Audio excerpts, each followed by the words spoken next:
Washington, a government whistleblower has filed a complaint alleging that some federal workers did not have the necessary protective gear or training when they were deployed to help Americans evacuated from China during the coronavirus outbreak. The complaint deals with Department of Health and Human Services employees sent to Travis and March Air Force bases in California to assist the quarantined evacuees.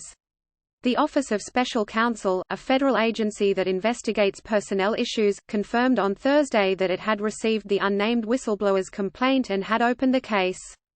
Representative Jimmy Gomez, D. Califf, said the whistleblower recently contacted his office, also alleging retaliation by higher-ups for having flagged safety issues.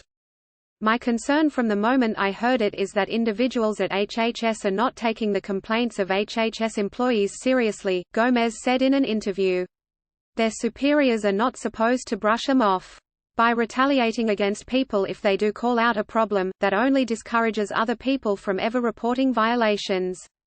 HHS said it was evaluating the complaint. We take all whistleblower complaints very seriously and are providing the complainant all appropriate protections under the Whistleblower Protection Act, HHS spokeswoman Caitlin Oakley said in a statement. Gomez's office said the complaint was filed by a high-ranking official at the Administration for Children and Families, an HHS social service agency. The whistleblower was among a team of about a dozen employees from the agency who had been deployed to help connect the evacuees with government assistance that they might qualify for to ease their return. The team was there from mid-January until earlier this month. Although team members had gloves at times and masks at other times, they lacked full protective gear and received no training on how to protect themselves in a viral hot zone, according to a description provided by the Congressional Office. They had no respirators. While helping the evacuees, team members noticed that workers from the Centers for Disease Control and Prevention were in full gear to protect them from getting sick. Gomez's office said the high-ranking whistleblower complained to superiors and was given the choice of being reassigned or being fired. Gomez said as far as he knows none of the workers from the agency has become infected with the virus.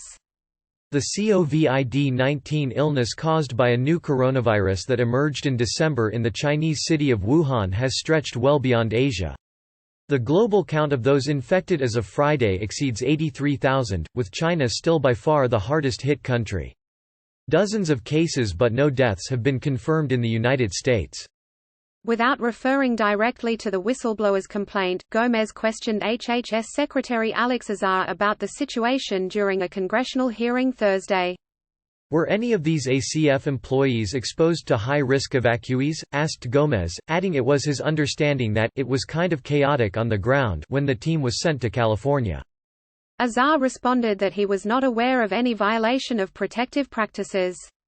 Urgency does not compensate for violating isolation and quarantine protocols, he said. I'd want to know the full facts and would take appropriate remedial measures, Azar added. If one of the HHS workers had become infected, that person could then have unwittingly infected others, Gomez said. Lawyer Ari Wilkenfeld, representing the unidentified whistleblower, said in a statement, "This matter concerns HHS' response to the coronavirus, and its failure to protect its employees and potentially the public. The retaliatory efforts to intimidate and silence our client must be opposed." Oakley, the HHS spokeswoman, said the department had nothing further to add at this time. The whistleblower complaint was first reported by The Washington Post.